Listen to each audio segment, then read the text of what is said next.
সব জায়গায় পড়াইলে হয় না। এমন এমন প্রতিষ্ঠান আছে যেখানে পড়াইলে আপনার সন্তান ঈমান নষ্ট হয়ে যাবে। আপনার সন্তানকে শেখানো হবে যে আল্লাহ সর্বত্র বিরাজমান, আল্লাহ ইজ এভরিওয়্যার শিখাবে। যে ব্যক্তি এটা শিখাবে সেখানে পড়ার অর্থ হচ্ছে আপনি ঈমান নষ্ট করা। এইটা আপনি করতে পারেন না। এটা করার অর্থ হচ্ছে ঈমানকে ধ্বংস করা। আপনার এই সন্তানকে আপনার ঈমানকে নষ্ট করা। আপনার ঈমান ধ্বংস করেন না। আপনাকে বিশুদ্ধ আকীদা, সহিহ আকীদার মানহাজের আলেমদের কাছে আপনি পড়বেন।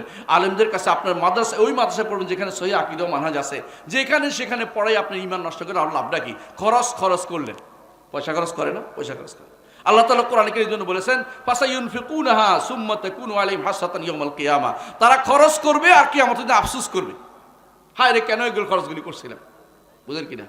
আপনার এখানে এই গোল হারিয়ে যদি কোনো গানের অনুষ্ঠান হইতো তো যুবক দেখতেন যে এটা ভরে গেছে, জায়গা হইতো না। বুঝছেন না কথাটা? এই টাকা কি ফেরে শয়তানে এসে হাতে হাতে দিয়ে গেছে নাকি? যুবকদের মাধ্যমে দিচ্ছে।